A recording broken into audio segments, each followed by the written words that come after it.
aproveitar aqui o nosso tempo. Lembrando que fica gravado, né, a nossa live de hoje, daqui a um tempo vai estar no canal. Se você ainda não viu o nosso canal do YouTube, tem lá algumas lives que a gente fez, né? Há 15 dias atrás a gente fez uma live sobre inovação no marketing com a Inecard, uma startup lá de Vitória, né? E hoje estamos aqui com Eduardo Schroeder, aí, participante do Shark Tank e CEO da startup Tindim, né? Uma indicação da aceleradora Orbital. Então, é um prazer ter todos vocês aí conosco nessa noite. Eduardo, seja bem-vindo. Jaime, seja bem-vindo. Dalmo, seja bem-vindo. E a todos os demais aí também. Daqui a pouco a gente começa com o pitch do Eduardo, mas desde já queria agradecer a presença de todos vocês aí.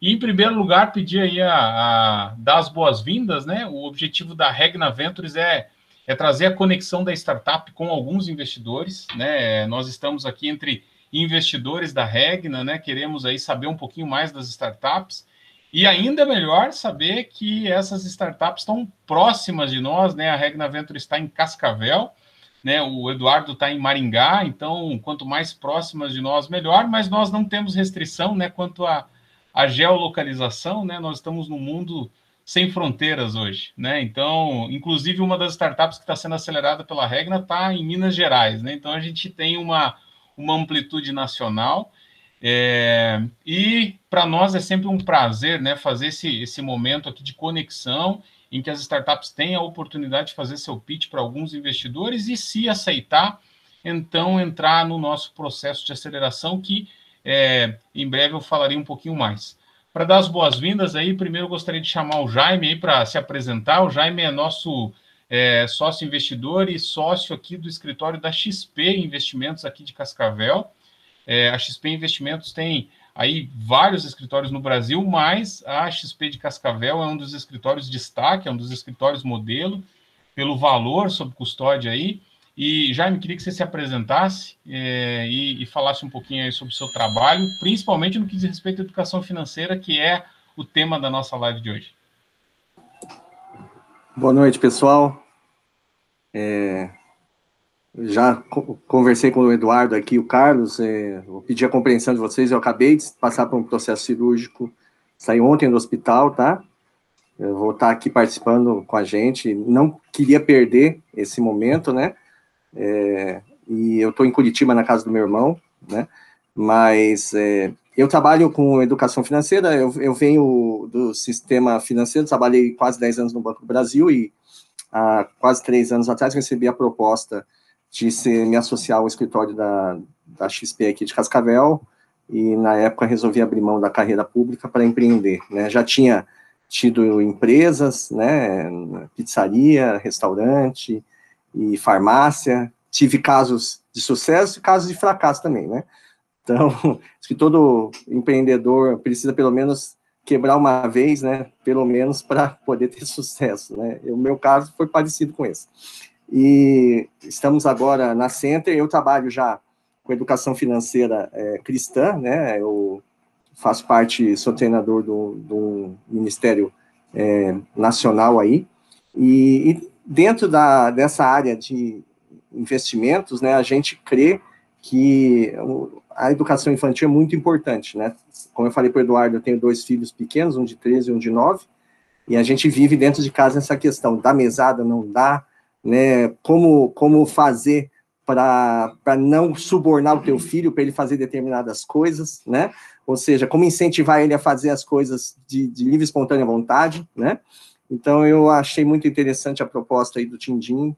Estamos aí para aprender um pouquinho com o Eduardo aí, com a experiência que ele já tem, e vamos estar aí fazendo também, esclarecendo as nossas dúvidas. Um abraço, pessoal, né? Um prazer estar aqui com vocês. Legal, Jaime, obrigado aí. O Jaime também me mandou ali uma campanha que o escritório dele está fazendo, né, de investimento com crianças. Fala um pouquinho mais aí, Jaime, como é que é isso? Então, eu até acabei de mandar para o Carlos, essa semana o nosso escritório está incentivando, né, porque agora tem o Dia da Criança em outubro, e nós temos a clareza, né, que as crianças, você tem que aprender a investir desde pequeno, né? E a gente lançou uma campanha aí no Facebook, inclusive depois o Carlos pode até passar essa campanha aí, né? Nós vamos estar premiando, né, os melhores desenhos de crianças de até 10 anos, ela explicando como que ela investe no futuro dela. Ou seja, a gente já quer despertar na criança, né, a importância da questão de pensar no futuro já desde pequeno, não algo que, infelizmente, poucos pais incentivam, né? Então, a gente tem essa clareza e depois, Carlos, pode compartilhar aí com o pessoal esse trabalho aí, que eu creio que tem tudo a ver com isso que a gente vai estar conversando hoje. Legal, Jaime, muito bom mesmo saber que, bom, a educação financeira entrou agora na BNCC, né, como matéria transversal, então isso é positivo para o Brasil, né, o Brasil que sofre aí, 70% das famílias hoje aí sofre de algum tipo de endividamento, né, segundo pesquisas aí do IBGE, então é realmente um desafio, né, falarmos sobre dinheiro, né, homens, quando se reúnem juntos, geralmente falam sobre mulher, sobre carro, sobre futebol, né, não falam sobre dinheiro, e falar sobre dinheiro é realmente um desafio, e educar, né, desde pequeno as crianças a respeito da educação financeira é um grande desafio. Acho que o Eduardo tem um grande oceano para navegar aí, e a gente sabe das problemáticas que a gente tem, principalmente porque a educação é uma das áreas que pouco se inovou, né? Quando a gente olha para a década de 70, 80, 90, você sempre vai ver lá um iluminado na frente e alguns sem luzes, né? Alunos, né? Sentados escutando aquela mesma pessoa falar, e aquilo permanece por décadas, né? E quase não teve inovação alguma, né? No setor de educação, no segmento de educação. Como eu disse no começo, Eduardo, é uma fintech, né? Uma edutech com fintech junto. Então a gente tem realmente uma grande expectativa, mas também está conosco o Dalmo. Dalmo é uma pessoa assim, a amizade que eu tenho com ele já é de longa data.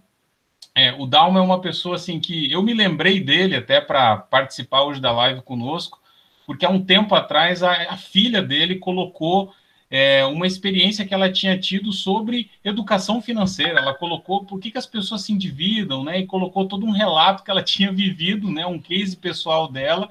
E o Dalmo compartilhou com algumas pessoas, eu fui uma dessas pessoas, e desde então eu falei, não, o Dalmo, ele é um cara que ensina as crianças aí no caminho que deve andar, né? Falando sobre educação financeira. Então, acho que o Dalmo tem muito a contribuir. Além disso, ele é diretor administrativo do Grupo Unos, um conglomerado de mais de 10 empresas, aí, todas ligadas à área de logística e transporte. As finanças sempre foi algo que eu sempre me aconselhei até com o Dalmo em muitas situações de minha vida.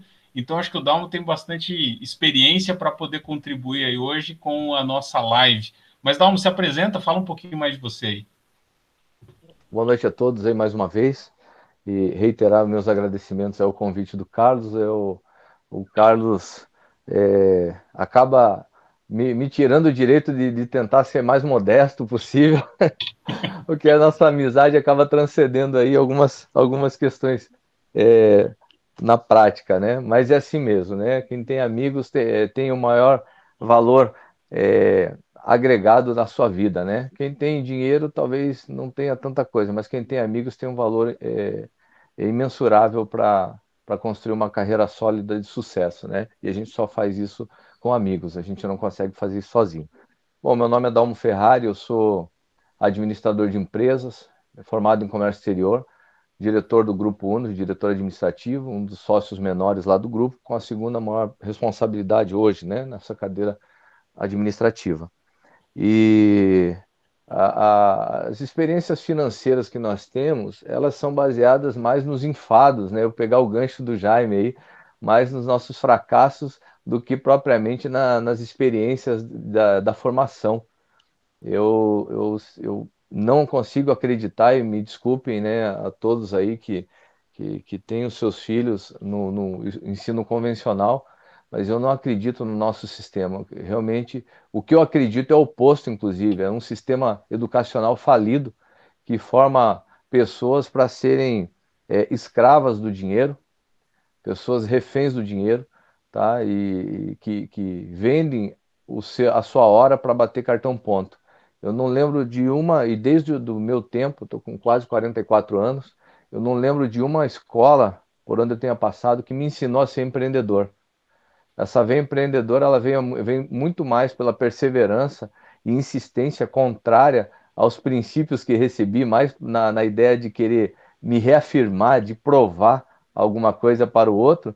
E isso é um fenômeno contrário à ideia da grande maioria, né? Porque quando você tem a ideia da reprovação de um pai ou de uma mãe, você normalmente constrói uma marca mental negativa e você arrasta isso para toda a vida. E cada vez que você recebe uma grande oportunidade, você indefinha, né? Você vai indefinhando diante da possibilidade, né? Você se acovarda, né?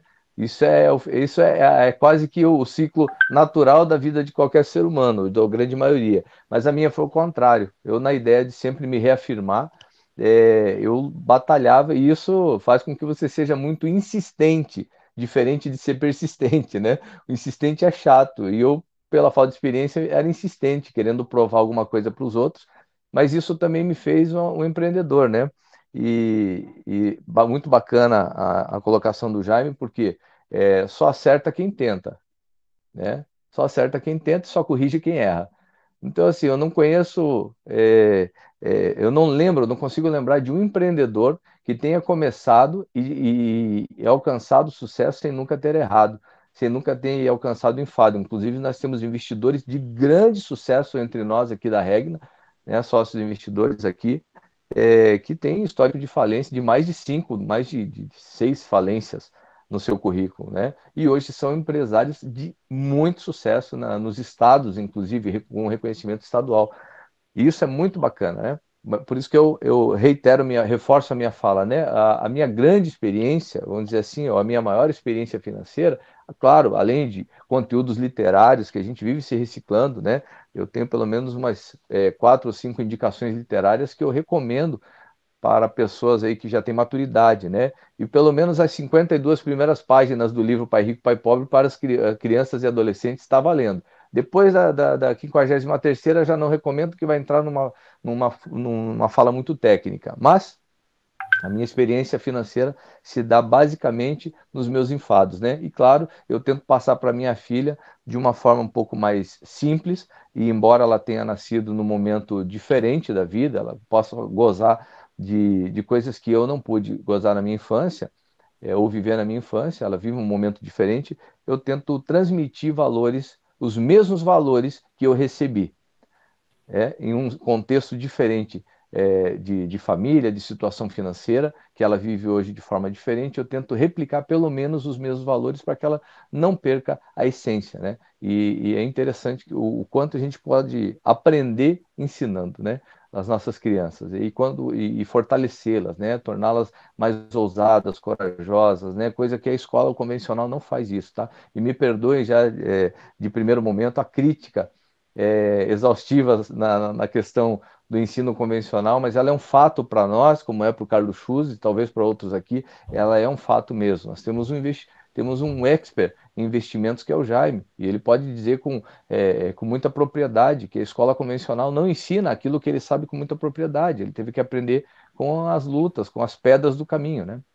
Mas é isso, pessoal. Eu estou muito feliz de estar aqui participando e me perdoe ser prolixo nesse primeiro momento, mas estou muito mesmo empolgado de estar aqui. Fiz um esforço danado, corri pra caramba na estrada para poder estar aqui com vocês. Uma boa noite a todos, vamos para frente. Tá bom, legal, legal. Bom, antes de dar a palavra ao Eduardo aí, principalmente até para o Eduardo, né? Porque os demais sócios aí e a audiência já está até um pouco acostumada, mas de praxe, né? A gente sempre faz a nossa apresentação da regra, onde a gente fala um pouquinho sobre os nossos objetivos, né? E por que a gente existe, né? Todo o nosso histórico aí e o que a gente tem aí para contribuir com as startups.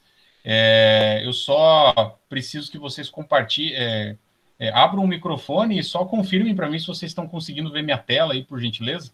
Sim, perfeitamente. Sim, perfeito. Sim.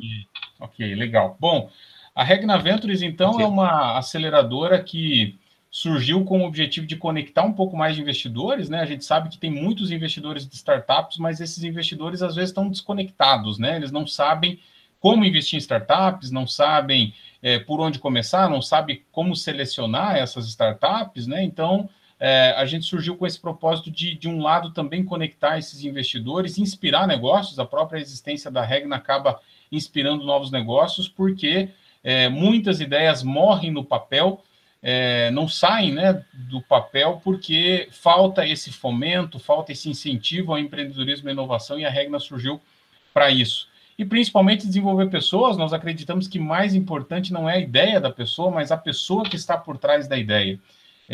O projeto não é tão importante quanto a pessoa, né? É a pessoa que precisa ter ali algumas habilidades, atitudes para realmente fazer a diferença no seu negócio. E o investimento em startups é algo que tem se consolidado como uma alternativa para o investidor, né? A Associação Brasileira de Venture Capital e a KPMG vai dizer que nos primeiros 6 meses de 2019, os fundos de capital de risco investiram pelo menos 7 bilhões aí em 115 startups. Esse investimento chegou a próximo de 15 bilhões no final de 2019, e isso já representou 9% a mais do que em 2018. Investir em startups acaba sendo uma oportunidade de grande ganho, né? A gente enxerga isso em algumas notícias que saem pelas revistas e na mídia, e hoje no Brasil há pelo menos 11 unicórnios, né? Unicórnios é quando a startup ultrapassa o valor de $1 bilhão de mercado. Essas são algumas das nossas, alguns dos nossos unicórnios aí, mas a gente sabe que para chegar a esse estágio de unicórnios, geralmente elas passam por pelo menos aí umas 5 rodadas de investimento. O objetivo da Regna é entrar na fase early stage, aí, na primeira fase da startup, meio que junto com o empreendedor, que às vezes acaba o bootstrap, né, acaba o capital dele, e ele precisa de uma injeção ali de capital para começar. O risco acaba sendo um pouco maior, mas a gente acredita que assim nós estamos cumprindo a nossa missão de fomentar o empreendedorismo e inovação. Principalmente que as estatísticas também dizem, né, que 74% das startups elas fecham após 5 anos, 18% fecham em até 2 anos, 42% por falta de mercado, 29% por falta de dinheiro em caixa, é a segunda maior causa, 23% por problemas de capital humano, 19% por concorrentes mais fortes, 18% por problema de preço e somente 17% por projetarem um produto ruim. Geralmente, as pessoas têm a tendência de acreditar que a startup não deu certo porque o produto era ruim. Não é bem assim. É falta de planejamento, é falta de mercado, e como a gente já disse aqui, é falta, às vezes, de ter esse entendimento, né? De ter, às vezes, quebrado algumas vezes, ter fracassado algumas vezes na vida faz toda a diferença para que a tua próxima oportunidade de empreender, ela tenha mais chances de sucesso. Nós existimos, então, para mudar um pouco esse jogo. Nós somos, então, Eduardo, uma associação de empresários e investidores anjos, né? Todos eles empresários, né? Imbuídos numa missão de transformar o empreendedorismo e a inovação. Todos esses homens de negócios aí já têm suas empresas, já têm seus negócios, e essa estrada que eles tiveram nos seus empreendimentos nos qualifica hoje para apoiar essas startups com muito capital intelectual. Então, esse capital intelectual fica disponibilizado à startup para que essa startup tenha mais chances de êxito. Além disso, abertura de mercado, acesso a novos investimentos, né? Então, todos esses homens aí se unem, né? Aqui estão alguns dos homens que se unem conosco e estão aí envolvidos nesse propósito. Hoje, nós estamos aí com esse bate-papo especial com a Tindim, né? Acreditamos que vai ser uma bela de uma live, e convido você a conhecer um pouquinho mais também do nosso trabalho nas nossas redes sociais aí, no YouTube, no Instagram e no Facebook. Beleza, pessoal? Muito obrigado pela atenção aí. E agora eu queria cronometrar aqui agora, Eduardo, o seu tempo, né? A gente não é fã, né, de cortar o tempo de quem vai perguntar. Agora, da startup, é bom a gente cortar, porque toda batalha de startups, qualquer apresentação, o Eduardo sabe bem disso, que tem que ter um tempinho cronometrado. Então, Eduardo, eu queria, nesse momento aí, te dar aí esse tempo para você falar sobre a sua startup. Você já está compartilhando a tela aí? Todos estão vendo a tela do Eduardo? Só me confirme, por favor. Sim. Maravilha. Ok. Bom, deixa eu só pegar o meu cronômetro aqui. Vai lá, Eduardo, valendo, fique à vontade. Boa noite a todos, aqueles que eu ainda não tive a oportunidade de cumprimentar. Quero agradecer o Carlos pela oportunidade. E eu quero falar um pouquinho, então, sobre esse negócio que, na verdade, envolve uma questão de decisão de vida, né? A Tindim, ela nasceu de uma necessidade particular minha, como vocês também têm filho, como alguns de vocês, e ela nasceu para resolver um problema familiar e ela acabou se tornando algo maior. Tá? Meu nome é Eduardo Schroeder, sou fundador e CEO da Tindim. A minha formação é Ciência da Computação, MBA em Gestão Empresarial, Criatividade e Inovação no Ambiente Corporativo. Basicamente, a Tindim, ela nasce com um propósito transformador massivo, que é ensinar finanças na prática para toda criança. A gente acredita que dinheiro, sim, é coisa de criança, né? Não é só coisa de gente grande. E para isso a gente, basicamente, ataca 4 problemas, que são, basicamente, o nível de desbancarização desse nosso público, né? Segundo dados do IBGE, o público infanto-juvenil movimenta 40 bilhões de reais anualmente, mas eles são desbancarizados por motivos óbvios. Não existe carteiras digitais ou contas dedicadas a esse público, pelo menos não difundidas. Um outro problema que a gente ataca é a falta de educação financeira familiar. Apenas 8% das crianças aprendem finanças em casa, né? E os outros 92%. E muitos desses pais não ensinam porque não sabem por onde começar, né? Então, o nosso papel também é ajudar nesse processo. A gente sabe da preocupação que existe com relação ao consumo infantil, né? Inclusive, existem leis que protegem as crianças, mas elas não são suficientes, porque essas crianças vão crescer e se elas não aprenderem a consumir efetivamente, elas vão continuar tendo problema na vida adulta. E a última, né, dos quatro problemas, que eu diria que é mais importante nesse momento, é a obrigatoriedade da educação financeira na escola. Tá? Ela se torna obrigatória no ponto de vista das escolas hoje. Carlos, eu vou pedir um segundinho, porque a minha bateria está acabando aqui. Me perdoe por isso. Deixa eu só colocar aqui para carregar. Tudo bem, tranquilo, Eduardo. Fique à vontade. Eu pausei o cronômetro aqui. Perfeito. Eu sabia que eu tinha esquecido alguma coisa. Eu já passei por esses apuros em alguns pitches aí, cara.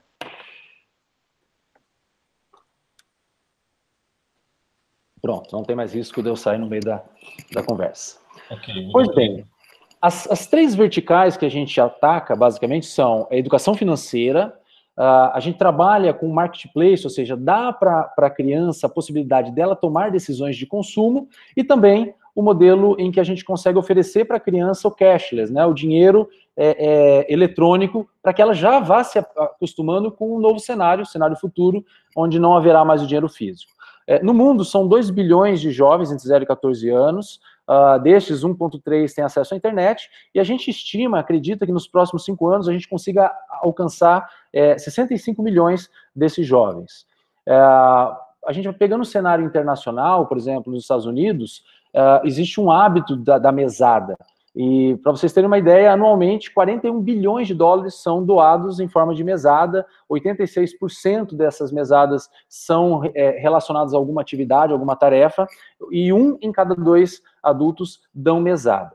No Brasil, eu tomo a liberdade para dar um foco um pouco mais voltado para o B2B, principalmente no âmbito escolar, até por conta da BNCC, né? As escolas de ensino fundamental movimentam hoje 60 bilhões, faltou o bilhão aqui, 60 bilhões de reais em mensalidades anualmente, né? Como eu já disse, as crianças movimentam em torno de 40 bilhões anuais, e temos aí, só no Brasil, mais de 27 milhões de jovens. O nosso modelo de plataforma, ela integra a criança com os seus pais, e integra com a escola, com os professores, e também com o comércio, né? Seja a cantina da escola, seja a sorveteria na esquina de casa, para que a criança também tenha essa autonomia de consumo. Basicamente, os pais, eles têm uma série de recursos lúdicos, a criança também, através do aplicativo, convido vocês depois a baixarem e ter acesso, tá? O comércio também consegue transformar o seu celular em um meio de pagamento, né, para poder interagir com esse público. E agora eu quero focar um pouco mais no âmbito escolar, porque esse aspecto da obrigatoriedade tem causado uma movimentação muito forte, ao ponto de, recentemente, essa semana, nós acabamos de assinar um contrato com a maior rede de educação de ensino fundamental do Brasil. Eles têm mais de 1,5 milhão de alunos, né? E a Tindim entra como único sistema, plataforma de educação financeira para a rede deles, tá? Então, nós temos duas linhas de trabalho, né? Na parte da fintech, nós temos um meio de pagamento, mas também na parte da edtech, nós então temos uma plataforma educacional, tá? Então a gente acaba trabalhando com pelo menos 3 modelos de negócio dentro desse bojo, né, dessa interação, quando a gente trabalha com escola, com o público familiar e com as empresas, né? Tem um Canvas, depois eu vou enviar para vocês, porque é um grau de detalhamento que eu não vou conseguir apresentar nos 5 minutos. Alguns concorrentes, basicamente internacionais, são aqueles que têm um modelo muito parecido com o nosso, tá?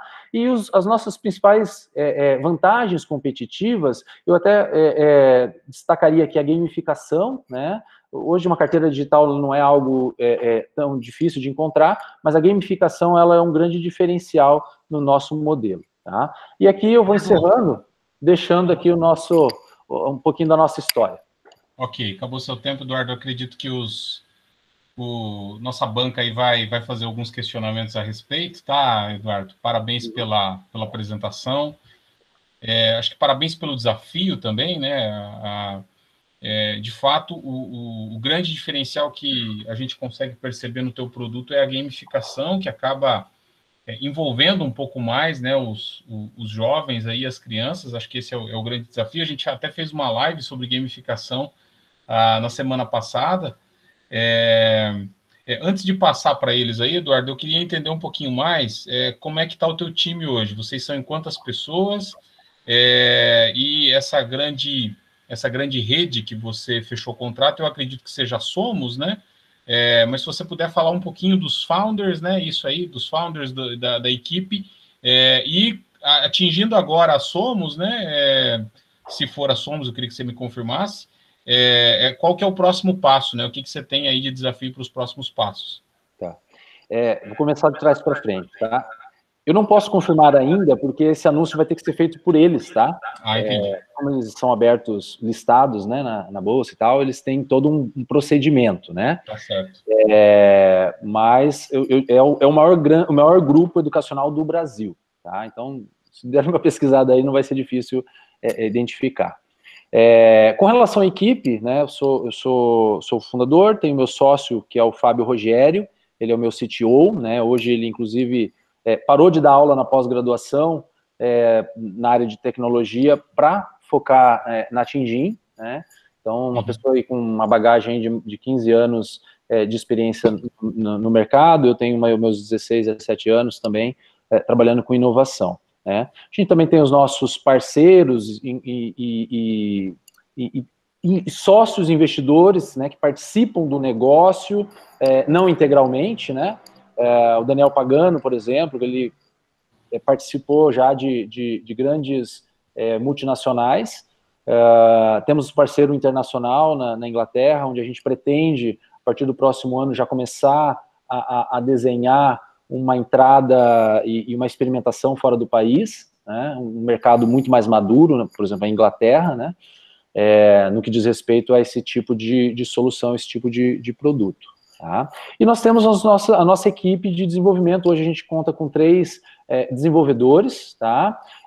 Temos parceiros pedagógicos, né? Hoje a gente tem pelo menos 2 parceiros pedagógicos, que são aqueles que atuam tanto na parte da educação financeira, quanto na parte pedagógica, propriamente dito, nos ajudando, validando os nossos modelos, tanto tecnológicos quanto metodológicos, né? Quantos parceiros, Eduardo? Nós temos 2 da área pedagógica e educação financeira, né? E nós temos esses parceiros investidores. O Daniel Pagano é investidor, a gente tem outros 2 investidores, tudo investidor anjo, tá? E também colaboram, contribuem aí dentro do nosso time. Ok. A dedicação dos founders é full-time, Eduardo? Hoje eu sou o full-time, tá? O meu sócio, ele tem uma dedicação de 40 horas semanais, tá? Mas ele também atua em uma outra área. Entendi. Ok. E os 3 devs que você tem são full-time? Full-time. Ok, legal, legal. Bom, Jaime, vai lá. Faça suas perguntas aí, meu querido.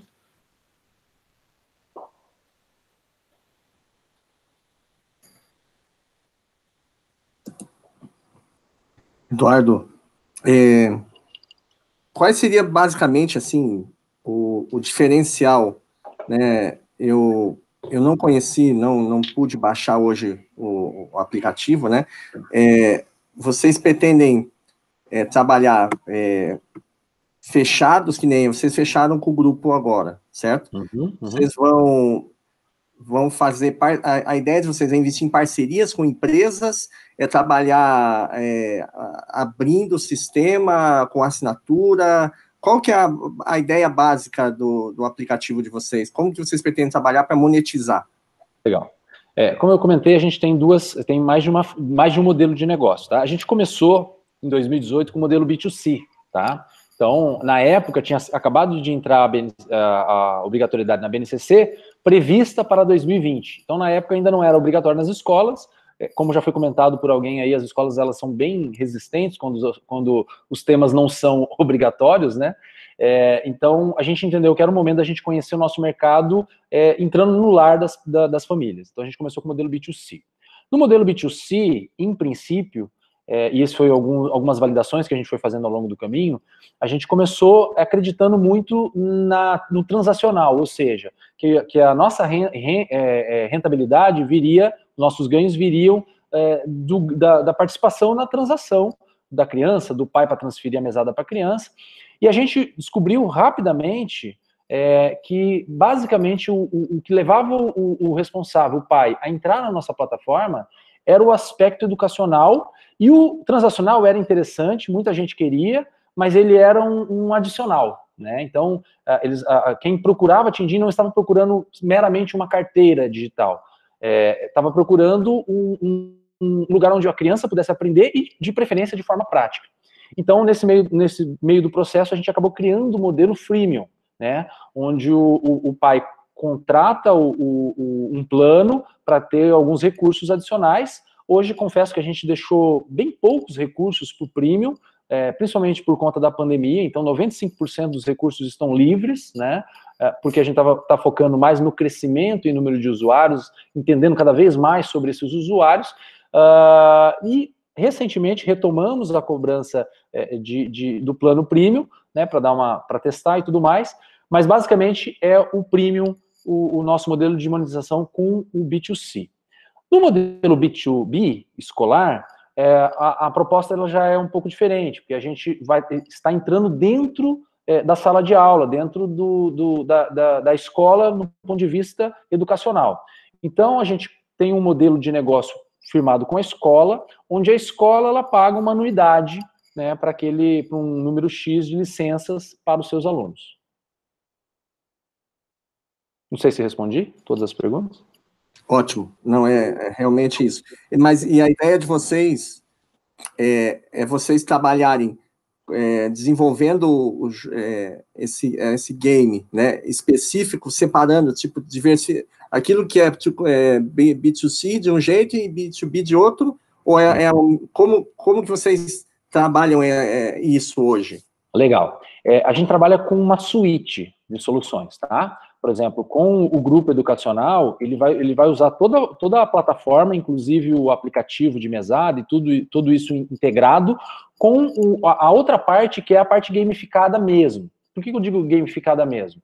O aplicativo, ele é basicamente uma carteira digital, tá? Então, o objetivo ali tem um objetivo transacional, ainda que o pai opte por usar um dinheiro lúdico, tá? Do ponto de vista do jogo de negócios, que a gente chama, que é o jogo onde a criança ela é inserida dentro de uma ilha econômica, que é o que a gente está aplicando para o contexto escolar, ele é integrado com o aplicativo, ou seja, um usuário que entrou como usuário no aplicativo, está vinculado àquela escola, ele não precisa fazer cadastro nenhum adicional, ele já tem um link direto, já consegue acessar o jogo de negócio. Então, basicamente, a gente atende essas duas frentes. de uma forma complementar. Por quê? Porque esse jogo de negócios, ele também vai ser disponibilizado no ano que vem para o público B2C, ou seja, o pai vai poder contratar lá um plano em que ele consiga criar uma ilha econômica para a família dele. E o que é essa ilha econômica, né? Daqui a pouco eu vou abrir aqui a tela, se vocês me permitirem, para mostrar na prática como funciona, mas basicamente essa ilha econômica é um ecossistema financeiro onde toda aquela metodologia que eu passei para vocês no material, e quem ainda não recebeu, acho que o Carlos vai encaminhar depois, né, Carlos? Sim, sim. Pode toda deixar. Aquela metodologia ela está inserida ali dentro. Então, o nosso foco não é só desenvolver o aspecto financeiro, mas o aspecto humano. Então, por exemplo, a criança ela tem que desenvolver o avatar dela também dentro de um aspecto humano que a gente representou pela pirâmide Maslow.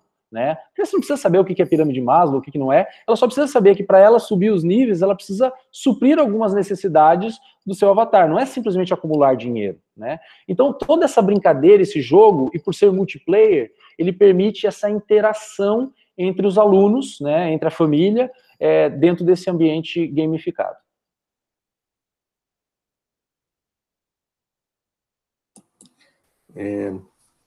Eu acho a ideia espetacular, porque, como eu falei, a maioria de nós aqui tem filhos pequenos, né, e eles vivem jogando, né, e eu vejo, assim, o tempo que eles perdem, né, muitas vezes num Fortnite, né, ou nesses jogos que não acrescentam nada. Então, a ideia seria realmente conseguir trazer essa realidade, tirar ela apenas do digital e trazer isso aí para o mundo real. Esse que é a ideia básica de vocês. Isso, né? A gente brinca, a gente costuma brincar que a gente trabalha para quebrar a quarta parede, né? Nas artes, quebrar a quarta parede é conversar com o público, né? Falar com o mundo real, né? Sair do mundo fictício.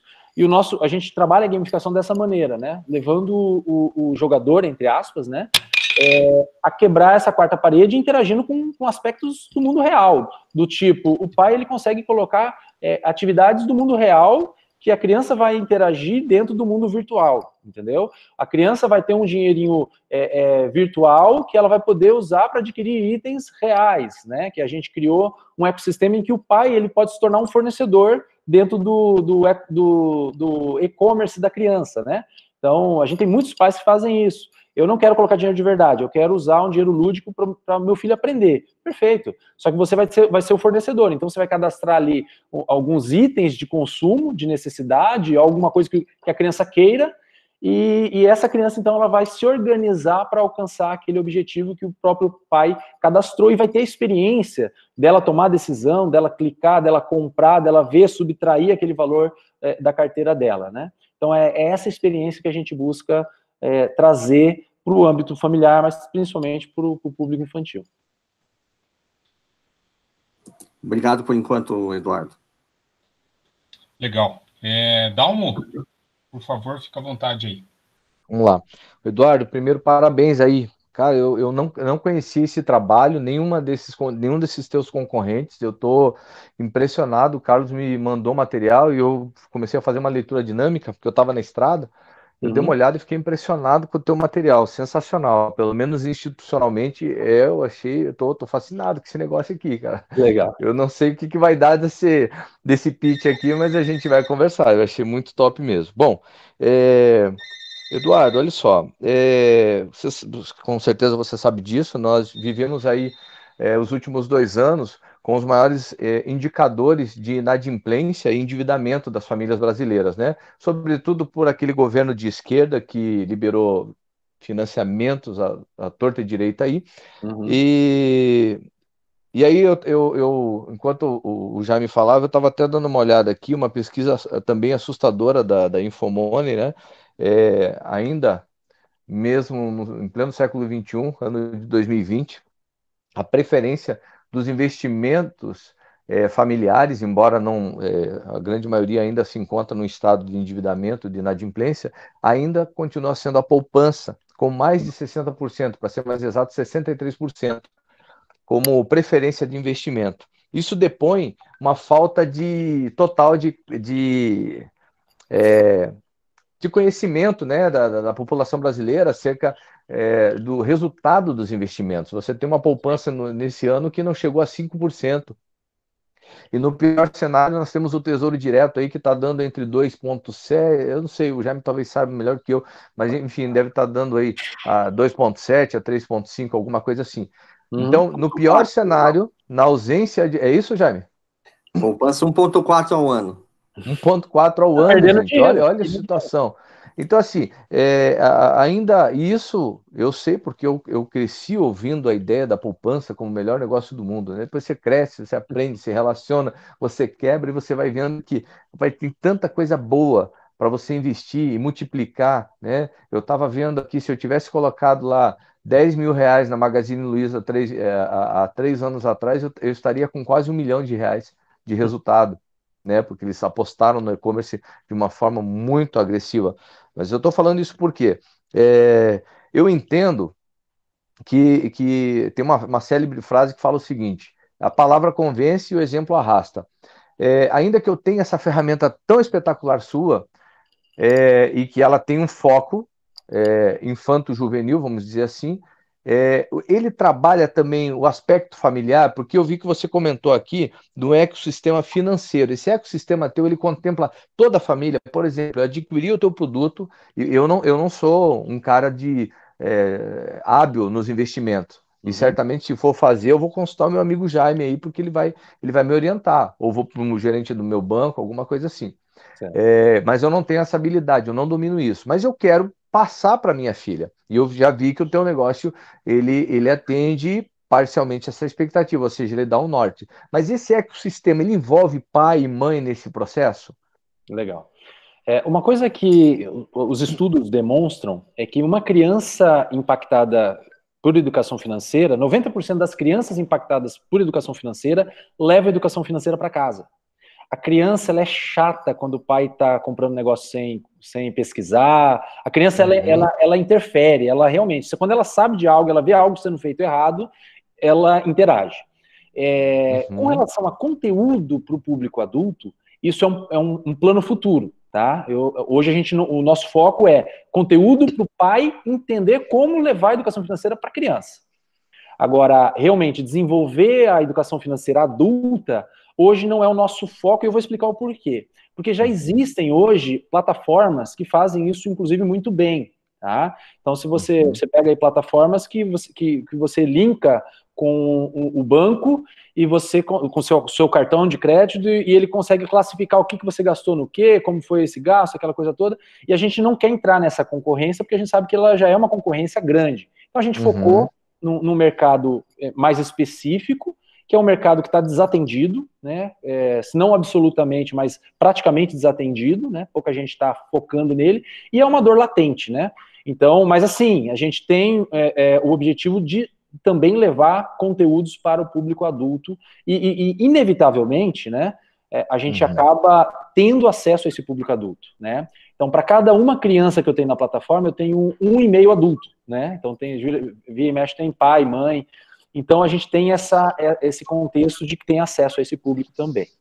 Entendi, Eduardo. Mas olha só, por exemplo, o IBGE hoje, o IBGE ele categoriza, ou ele colocou mais 2 categorias na divisão das classes, né? Nós temos A, B, C, D e E agora, né? Antigamente, há 20 e poucos anos atrás, era classe alta, classe média e classe baixa. Eram 3 categorias, agora eles colocaram mais 2 aí.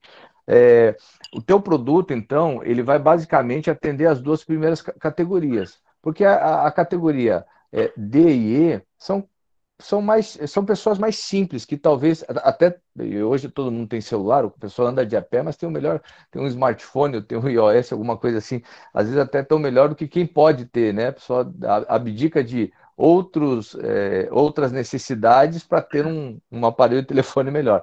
Sim. Mas ela ainda assim ela é ignorante acerca dos investimentos. Então eu entendo, pelo menos assim o que eu entendi, me corrija por favor se eu não estiver certo, eu entendi que você pegou um nicho de mercado que está dentro da classe A e B, porque a C, D e E ela fica um pouco fora desse aspecto. Por exemplo, eu tenho amigos muito simples mesmo, mas que eles conseguiram aí até a base da poupança, ou a base do colchão, enfim, guardar algum dinheiro.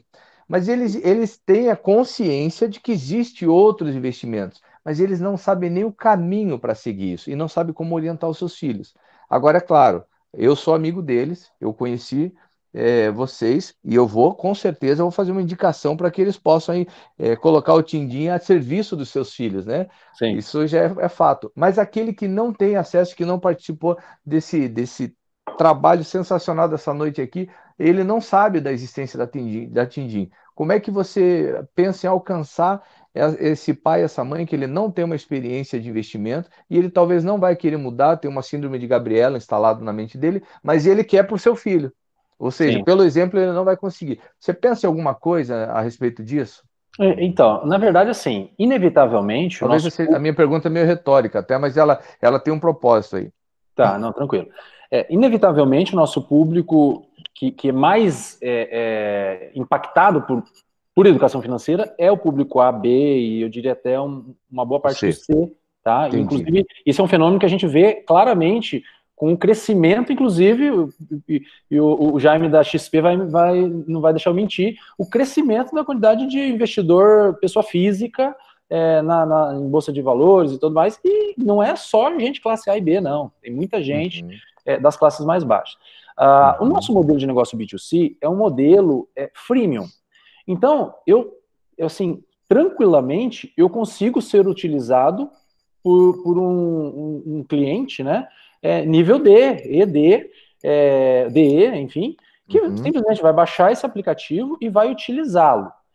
O acesso à internet, ele é uma coisa que eu não tenho como fugir, realmente, né, inevitável, e talvez esse seja o principal limitante do meu público DE, né, ele não é um público que tem acesso à internet regular, com tanta facilidade, mas o processo de inclusão digital, ele é muito, está sendo cada vez maior, né? Então, assim, a Tindim, ela não é um projeto mirando só o mercado atual. Ele é um projeto que já mira o que eu acredito que ele vai estar no auge em 10 anos, né? Eu acredito no mercado que está em franco crescimento, mas em 10 anos ele vai alcançar um patamar muito, muito importante e bem elevado. Então, a gente está trabalhando justamente nessa inclusão financeira, sim, né? Acreditamos no público de menor renda, e buscando entregar esse valor através do modelo free, né, freemium, para esse público de menor renda e de menor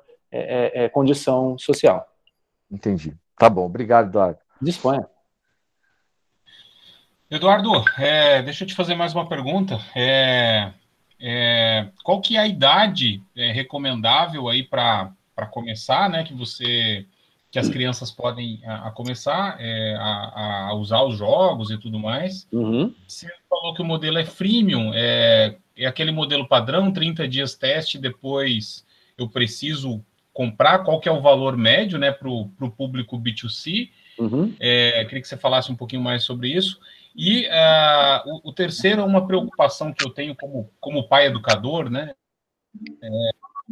A Organização Mundial da Saúde, ela fala que as crianças, elas não devem estar expostas mais do que 2 horas diante de telas, né? E isso porque a gente realmente provoca problemas de saúde dos neurônios, né?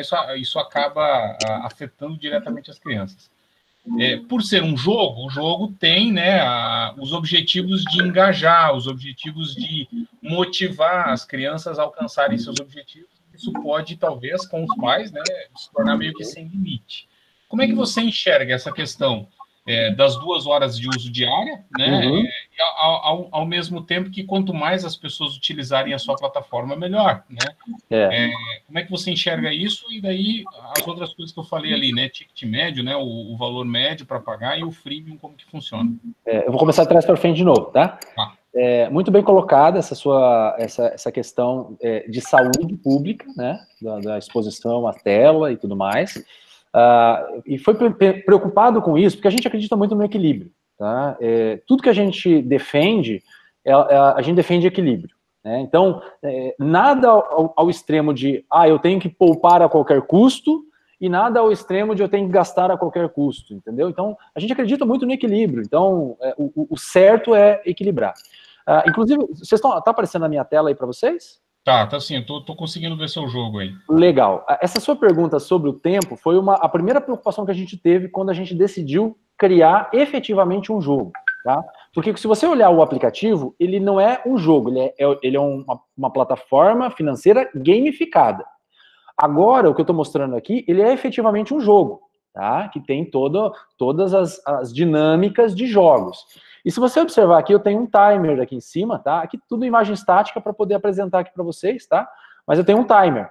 O que é esse timer? O dono da ilha, aquele que cria a ilha e cadastra a criança, ele vai definir o tempo máximo que aquela criança vai poder jogar diariamente o game, tá? Então a gente teve exatamente essa mesma preocupação, inclusive do aspecto escolar, né? Para que o jogo de negócios, né, não prejudique, inclusive, a dedicação da criança no aspecto escolar. Apesar de que, dentro desse ambiente aqui, a criança ela vai ter acesso aos conteúdos escolares, né? Então, todas as aulas e videoaulas, e não só de educação financeira, né, estarão disponíveis para que a criança acesse dentro do jogo e desenvolvendo, inclusive, o avatar dela com a pontualidade, a assiduidade em assistir às aulas, em fazer as atividades. Todo esse conjunto de elementos que envolve o ensino à distância foi uma preocupação nossa. Por quê? Porque a BNCC ela tem um trechinho que muita gente está passando por alto quando ela fala de educação financeira, mas ela diz o seguinte, que a educação financeira ela tem que ser transversal. O que significa isso? Ela tem que conversar com todas as disciplinas. Agora, a grande dificuldade nossa é chegar para um professor de língua portuguesa que está com a vida financeira arrebentada e falar para ele, você tem que ensinar finanças para o seu aluno.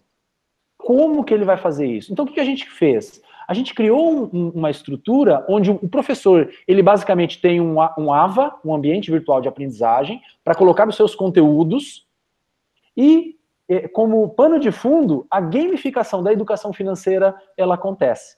Então, quando eu falo da educação financeira, e aí alguém pode falar, não, então a gente está falando só sobre dinheiro? Não.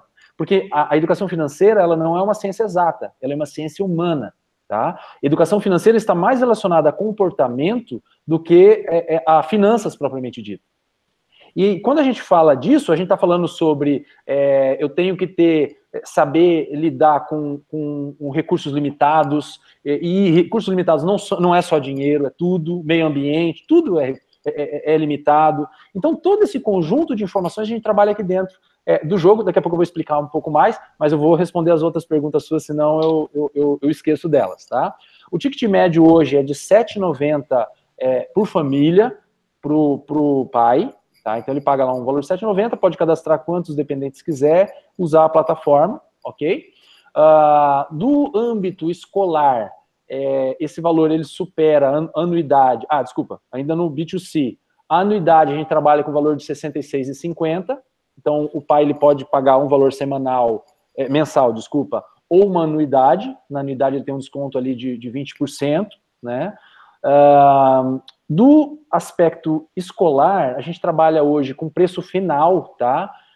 Acima dos R$100, e eu vou falar que é acima, porque a gente ainda está fechando com os nossos parceiros, né? O preço final que vai ser oferecido para as escolas, tá? De anuidade. Mas a gente já seguramente sabe que é um valor superior a R$100 a R$120 para o público escolar. Anuidade por aluno, tá? Legal. Você tem seu Canvas pronto aí, Eduardo? Ainda eu não consegui visualizar o teu modelo enquanto B2B ou B2C ou B2B2C, né? Deixa eu entender um pouquinho melhor. Você hoje tem o desafio de atingir qual que é a tua, né? Eu creio que por você é mais interessante você focar no B2B porque você consegue pegar uma grande parcela de população e conseguir uma escala maior, né? O esforço comercial fica para terceiros, né? Isso, exato. Qual que é o momento que vocês estão vivendo agora, tá, Eduardo? Só entender um pouco mais a fundo. Vocês estão buscando investimento, não estão, já receberam, né, a Oxigênio, né, que acabou nos indicando aí, né, e fazendo essa essa relação nossa. Queria que você falasse um pouquinho também do momento que vocês estão vivendo hoje, né? Se você pode abrir MRR, churn, né? Alguns indicadores aí para nós também. Até meio do ano passado, a gente nasceu em 2018, a gente era bootstrap total, a gente mantendo, investindo no negócio. No ano passado, a gente acabou abrindo para investidores anjo, tá? Então, hoje a gente tem 4% da empresa que não estão nas mãos dos fundadores, então a gente ainda tem 4%, isso. A gente tem uma margem de 96% ainda na mão dos fundadores, já exatamente pensando nessas futuras rodadas de investimento, e sim, estamos em um momento de captação, sobretudo para a gente poder focar recursos e esforços no B2B, tá? Existe aí uma perspectiva bem interessante no que diz respeito a volumetria de usuários já para o próximo ano, tá? O ano letivo que a gente vai estar entrando no B2B, que vai, assim, superar fortemente o nosso B2C. Eu até diria que o nosso B2C foi um aprendizado para a gente entender como funciona a dinâmica familiar, porque no B2B a gente está levando essa dinâmica familiar. Essa é uma dor que os sistemas de ensino e as escolas têm. Agora, mais do que nunca, estão precisando entrar nos lares e não estão sabendo como, né? Então, isso é um valor que a gente está agregando e que está acelerando esse processo. Eu comentei, né, que a gente fechou com um grande grupo, já vínhamos desde o ano passado conversando com outros grandes grupos, tá? Que já sinalizaram que a partir de 2021 precisam e querem implantar a questão da educação financeira. Também não posso citar nomes ainda, tá? Então, assim, existe esse cenário. Você pediu para eu abrir o Canvas aqui, então, basicamente, a gente tem mais de uma fonte de entrada, de receita, né? Mas eu diria assim, o nosso B2C, ele se torna realmente bem pequeno, a participação dele frente ao nosso modelo B2B. Agora, por que a gente não para com o B2C? Por que a gente continua com o B2C? Porque para cada aluno, né, do B2B2C, ele é um B2C quando ele está em casa. E mais do que isso, eu estou oferecendo um outro valor que já não é imediato, mas ele vai acompanhar esse processo ao longo do tempo, que é oferecer um meio de pagamento para a criança na escola. Então, basicamente, a escola é o local onde prioritariamente a criança ela tem uma autonomia de consumo. Quando a criança sai com o pai e vai para algum outro estabelecimento, via de regra o pai paga. Mas na escola é um cenário onde ela realmente vai tomar uma decisão de consumo, para comprar o lanche, para tomar decisões ali. Então a gente entende que mais do que simplesmente uma ferramenta financeira, né, um meio de pagamento, a gente também está ajudando na educação, permitindo que ela tome essas decisões financeiras de forma prática através do meio de pagamento eletrônico. Tá? Hoje a gente está aí com um volume aí, no B2C, 15 mil usuários, tá? A gente chegou nesse número totalmente orgânico, a gente não investe até o momento em mídia, a gente teve exposição e a gente usou muito bem essa exposição, né, da mídia que a gente busca, mas agora, a partir desse próximo ano, já com os aportes e recursos que a gente está levantando, sim, a gente começa a investir de uma forma mais sistemática em um crescimento de volume de usuários também, tanto B2B quanto B2C. Ok. Esses 15 mil usuários são pagantes de uma média de R$ 7,90, é isso? Não. Hoje, basicamente, 95% dos nossos usuários são free. Tá? A gente não... Justamente porque a gente não colocou os recursos premium, os principais recursos como premium. Né? Então, a gente... basicamente, o que a gente queria, e a gente tem feito, é aprender muito com esse volume de usuários. Massa crítica, né, gerando um big data para a gente entender o comportamento. Agora é o momento em que a gente começa a monetizar a partir desse aprendizado que a gente teve nesse processo todo. Ok. Eu estou vendo no seu Canvas ali que você está, não sei se você já tem trabalhado, né, queria entender esse momento, que você trabalha com white label. A ideia seria abrir para a escola, então, colocar a plataforma da Tindim, colocando o nome dela lá para ela ensinar educação financeira para as crianças, é isso? Na prática é isso que vai acontecer, tá? Esse modelo B2B é isso, ela tem o logo dela, a gente não muda basicamente o game, tá? Não tem uma personalização do jogo para uma escola ou para outra, o jogo é o mesmo, a plataforma é a mesma, mas existe, ela tem o logo dela lá, ela tem a cara dela lá dentro, que a criança ela consegue se identificar e saber, o pai também, tem esse branding também dentro do modelo da plataforma. Legal, legal. O teu churn hoje está em quanto? Você chegou a mensurar? Como é que está isso aí, Eduardo? Cara, assim, o difícil de medir o meu churn ao longo de toda a minha plataforma porque a gente realmente teve muito aprendizado lá atrás. Agora, se eu for pegar o último período, né, esse período pandemia agora, a gente tem um churn aí de algo em torno de 40%, 45%. Entendi. Legal. Eduardo, por mim tá ótimo, deu para esclarecer bastante coisa, mas deixa eu abrir para os outros investidores, né? Jaime Dalmo, tem mais alguma pergunta antes de eu passar? Estou querendo abrir para o Roger e para o Renato também perguntarem. Tá, eu tenho mais duas perguntas eu tenho aqui para o Eduardo, né? Uma delas eu acredito que não é nenhum momento, né? Saber como investidor anjo aí, ou não sei qual é a modalidade de investidor que está aberto, qual seria o investimento aproximado? Essa é uma pergunta, não sei se ele pode me responder aqui, mas, ou pode fazer isso off, né? E a segunda, Eduardo, assim, eu sou um eterno perseverante, né? Ou seja, crente da educação que transforma, né? Uhum. Assim, gosto dessa ideia mesmo de acreditar que não o convencional, mas educação como toda, autorreciclagem, conhecimento literário, treinamentos, cursos, palestras, enfim, como dizia o apóstolo Paulo, né? A gente ouve de tudo e retém o que é bom, mas eu acredito muito, sou um crente realmente da ideia que a educação transforma, né? A exemplo do que como é que é o nome do autor lá, o Thomas Friedman, do livro O Mundo é Plano, reforça de vários exemplos que ele coloca naquele livro espetacular lá. O que eu estou te perguntando isso? Porque eu já te fiz essa pergunta da questão familiar de uma forma orgânica, né? Mas eu vi que o teu acesso é muito, ele é acessível, né? O valor, um dos primeiros valores que você citou ali, ele é muito acessível. Agora eu como empresário, eu quero fazer investimento. Nós temos lá 222 colaboradores até a data de ontem, se não me engano. Uhum. E se eu quiser fazer um trabalho dando a minha contribuição social, cumprindo meu papel social como empresário e pegando ali a grande maioria das famílias que têm filhos aí entre a infância e a adolescência e faça esse investimento. Quanto me custaria como empresário? Eu pagaria o mesmo que uma escola pagaria para ter acesso ao Tindim e poder distribuir logins e senha para essas famílias?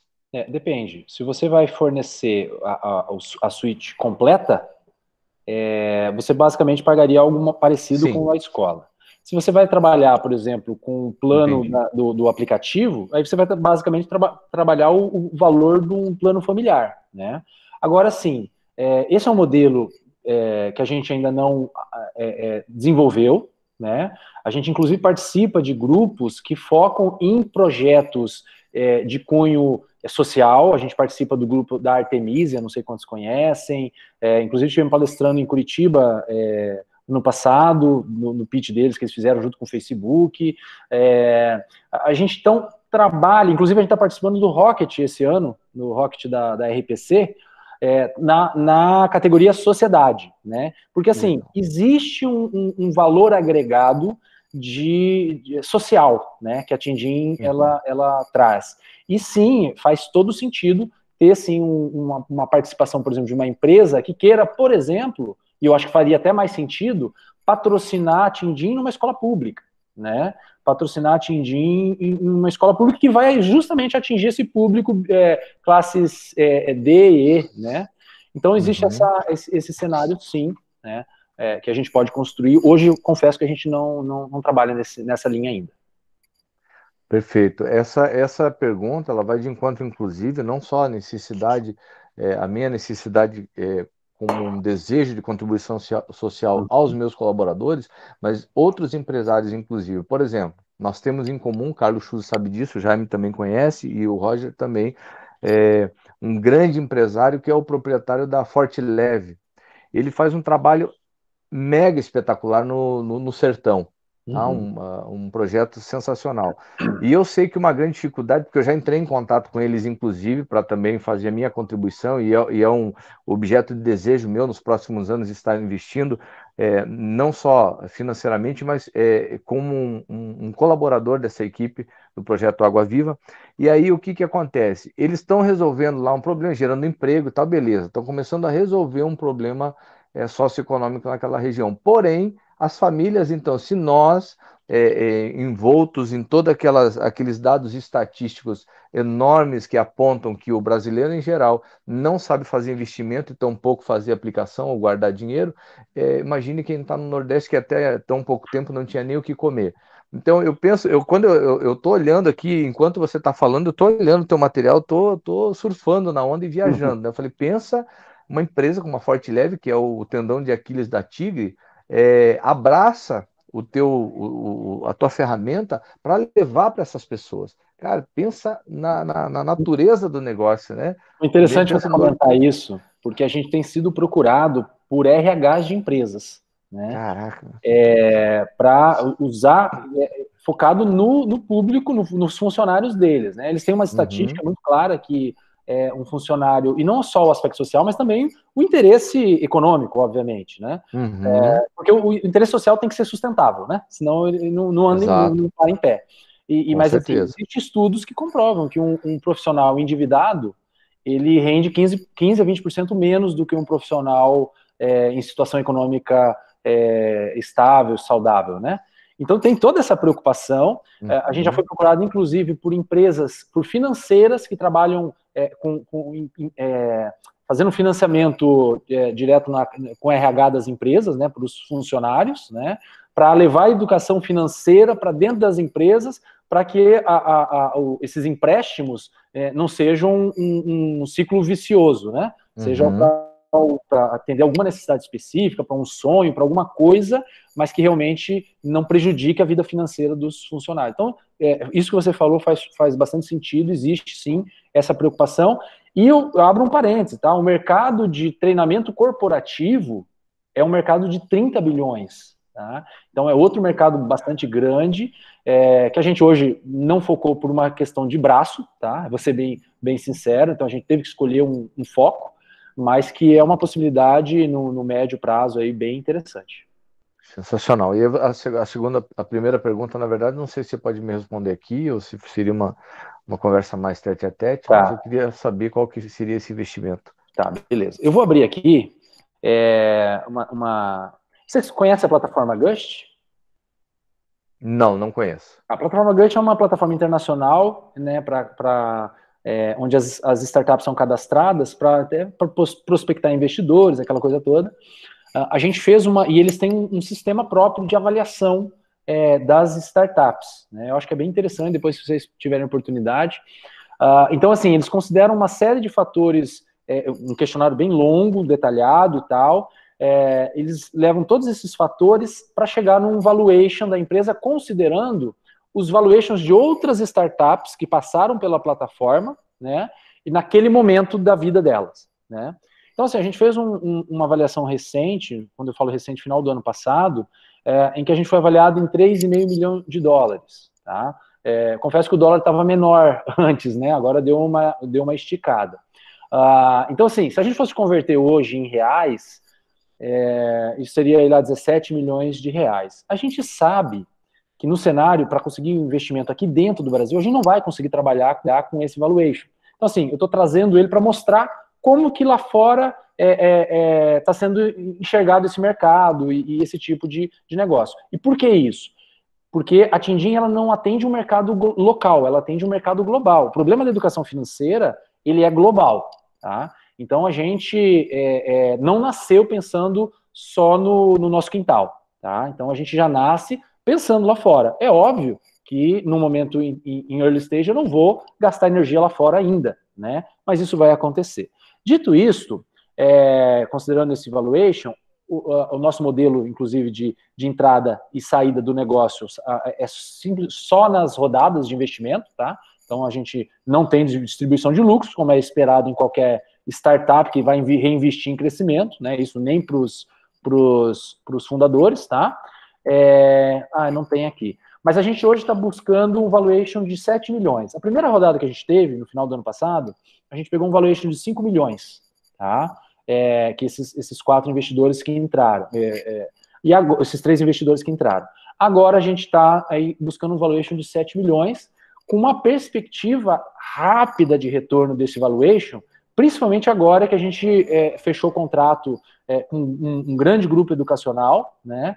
Então, a gente está agora precisando fazer uma captação rápida, justamente para a gente conseguir acelerar o nosso processo de desenvolvimento, as integrações necessárias, né? A gente precisa ter uma equipe de atendimento e suporte para essas escolas, essas centenas de escolas que vão entrar já de cara, já no próximo ano, dentro da Tindim. E a gente tem uma perspectiva aí, ó, só para vocês terem uma ideia, tá?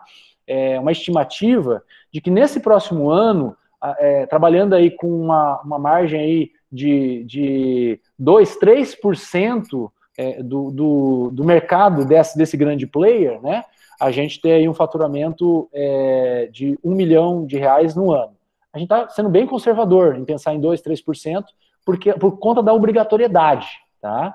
Mas a gente, então, entende que a gente tem um potencial para chegar até mais de 30 milhões aí num ano em faturamento dentro desse modelo. Eu não posso ser mais preciso, né, apesar de esse parceiro estimar que os novos projetos, eles costumam entrar com um mercado interno deles pegar entre 20% e 30%, porque realmente, como eles mesmos disseram, e a gente concorda, é um mercado novo. É diferente de eu estar entregando para uma escola um maker de robótica, que é uma coisa que o pessoal já trabalha já há algum tempo. A educação financeira na escola é uma coisa relativamente nova. Então, a gente ainda está entendendo esse mercado, mas a gente sabe que ele tem um potencial bastante grande. Muito bom, muito bom.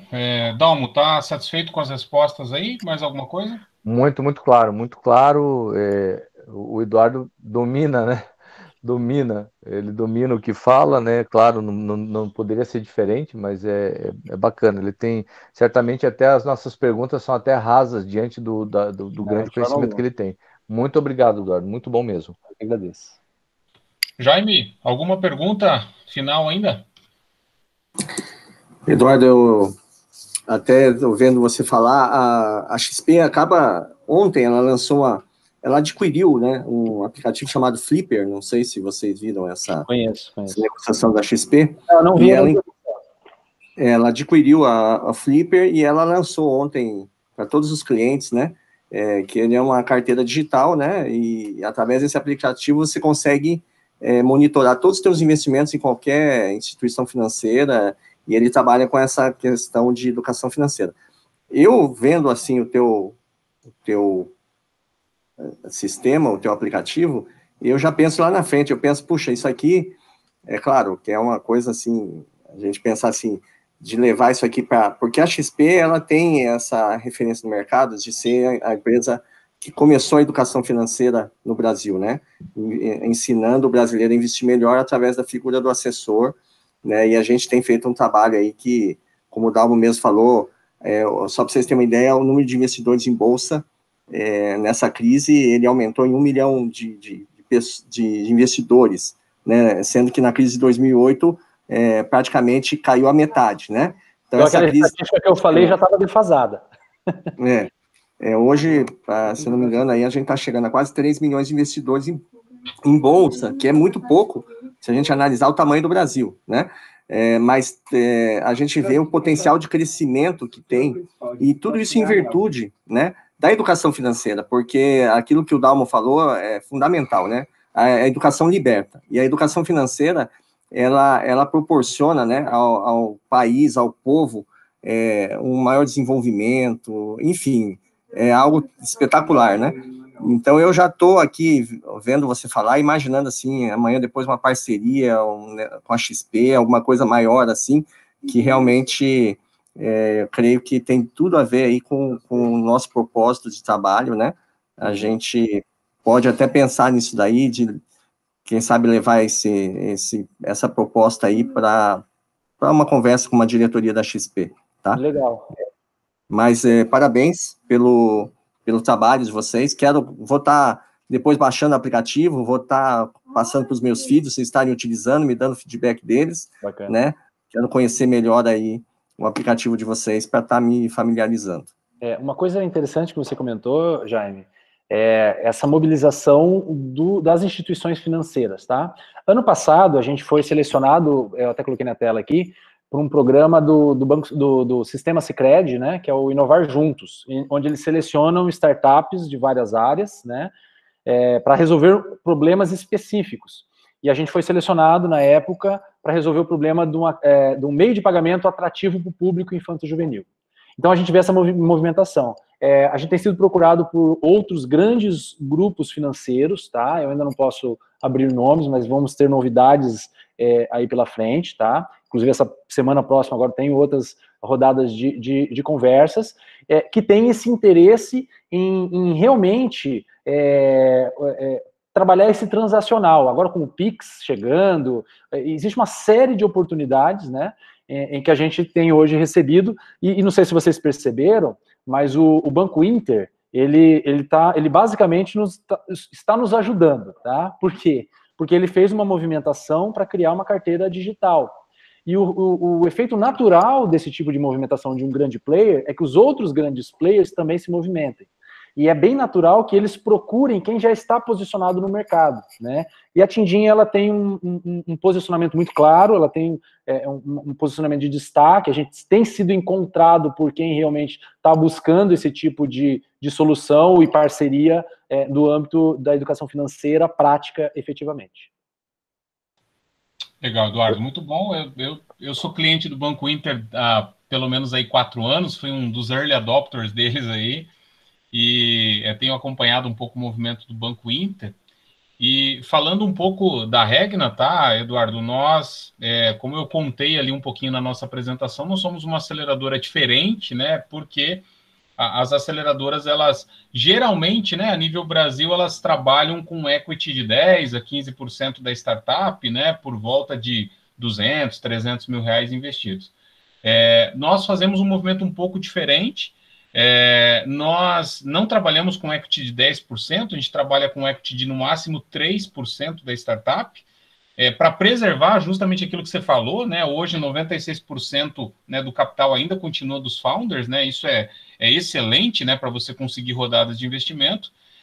E os nossos 3% eles se diluem ao longo das 2 rodadas de investimento que a gente está com você, né? Então a ideia é que a gente te apresente a uma rede de relacionamentos que nós, investidores da Regna, temos, né? Todo o nosso smart money aí à disposição, junto com uma rede de contato, né? Uhum. E quando você recebe, então, esse primeiro investimento, 1,5%, a metade desses 3%, já se dilui ao longo dessa primeira rodada. A gente fica com apenas 1,5% até chegar com um próximo cheque, um cheque talvez maior, de 1 milhão, 2 milhões, né? Enfim. Uhum. A gente tem parcerias com fundos de investimento, né? Nós também acabamos fazendo esse trabalho, né? Resolvendo esse problema dos fundos de investimento chegarem até as startups. Então, a gente tem parceria com fundos e a gente, então, prepara a startup para chegar a esses níveis de investimento, tá? Então, essa é a nossa metodologia de trabalho.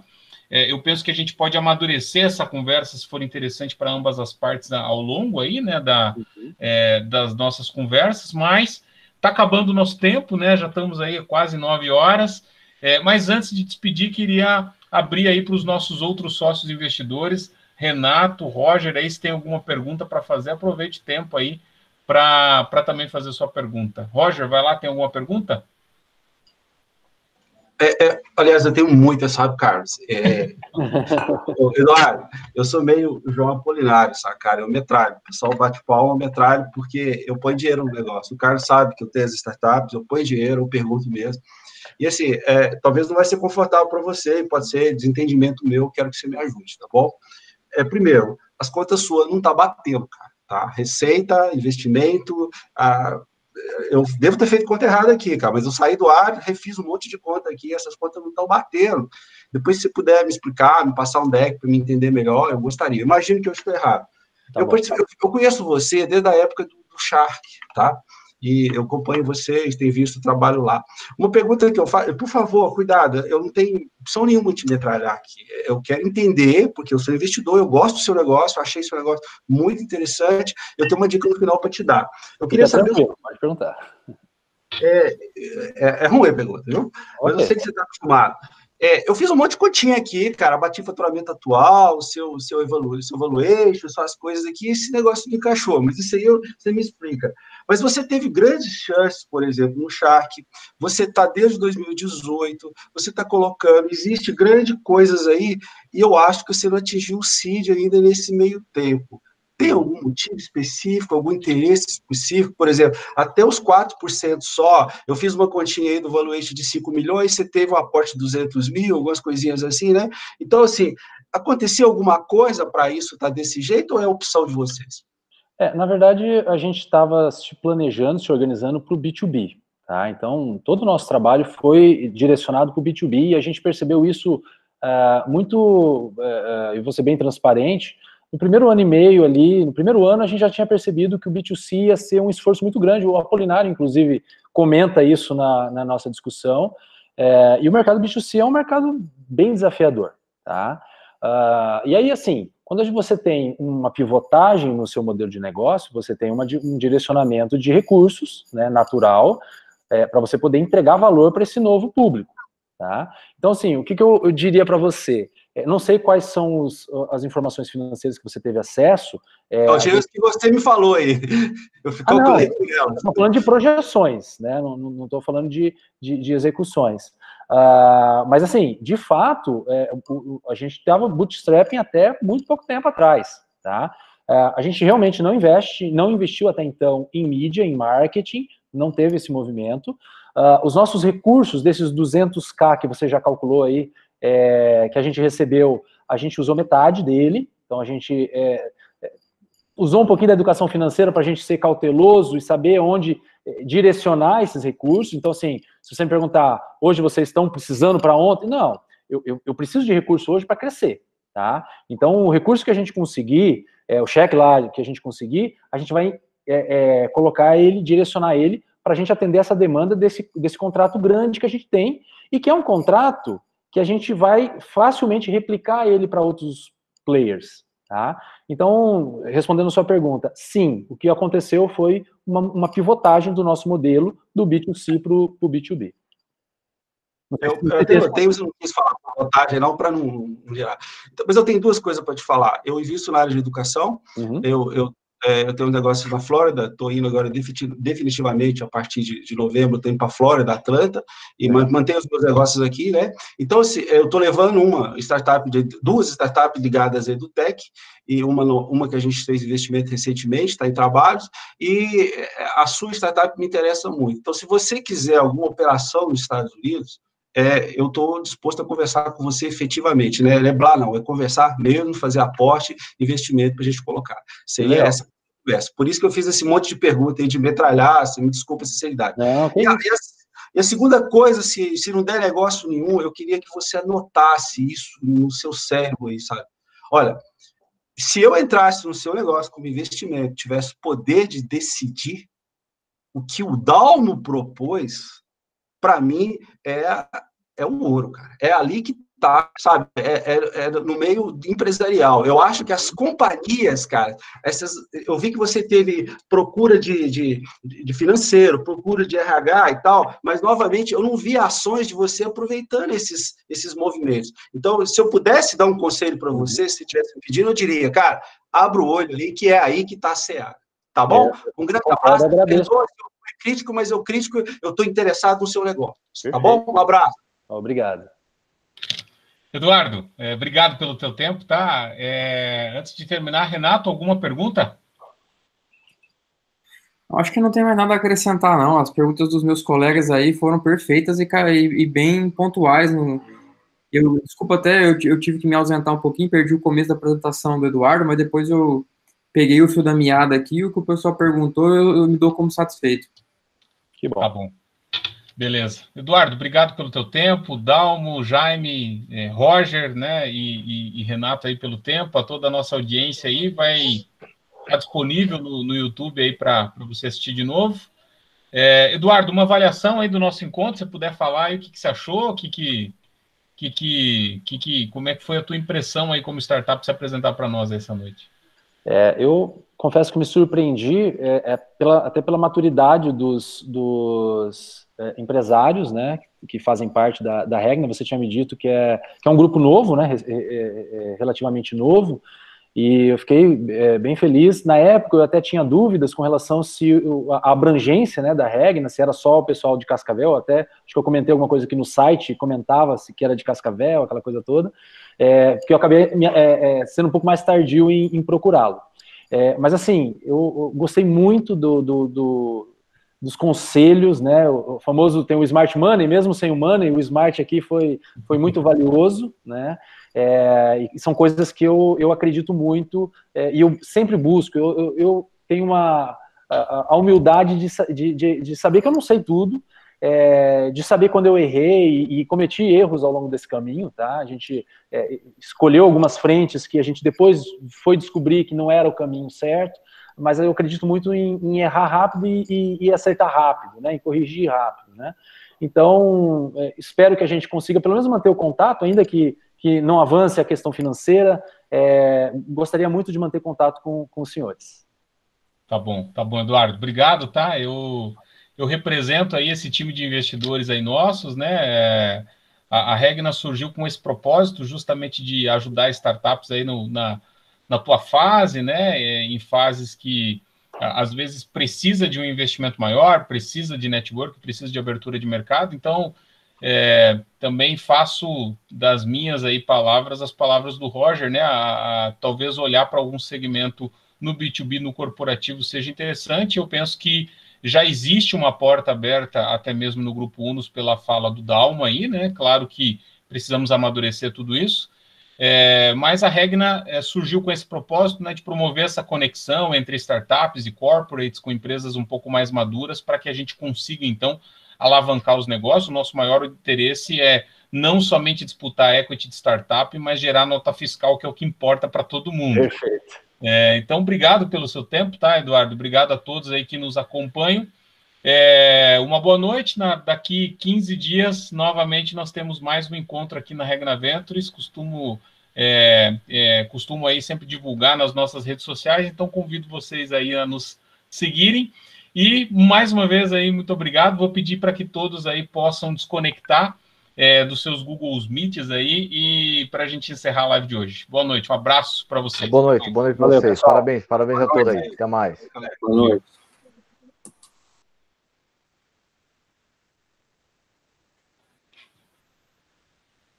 E aí, mano? Tchau, cara, tchau. Eu sempre adoro a participação do pessoal, do Roger. Eu aprendo muito. Eu sei que tá gravando isso no final, mas só para ficar registrado que eu aprendo pra caramba, cara. É isso aí, cara. Nós temos que aprender e ensinar ao mesmo tempo. É muito legal. A curva de aprendizado é muito bacana, cara. Legal. Obrigado pela tua participação, Renato. Isso, cara. Abraço. Até mais.